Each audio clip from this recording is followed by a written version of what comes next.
எடுத்துக்கிறோம். இப்படி வெட்டிக்கிட்டு இதுக்கு நேர இப்படி போடணும். இப்படி போடணும். இப்படி போட்டால் இப்போ உங்களுக்கு ஈஸியாக பழம் எடுக்கலாம். இந்த மாதிரி போட்டுக்கணும். வேறு பழத்தை எல்லாம் கஷ்டப்படுத்த வேண்டாம். இந்த மாதிரி போட்டுட்டிங்கன்னா ஈஸியாக உங்களுக்கு எவ்வளோ பழம் வேணாலும் நீங்கள் எடுத்துக்கலாம். இப்படி தான் எடுக்கணும். இப்படி எடுக்கணும். இப்படி எடுத்தால் இப்படி எடுக்கணும். இப்படி எடுத்து இப்படி போடணும். பழத்தை பாருங்கள். இப்படி எடுக்கணும்.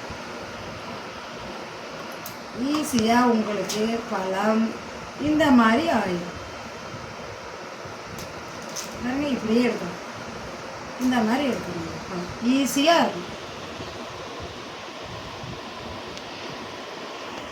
அப்படியே வைங்க.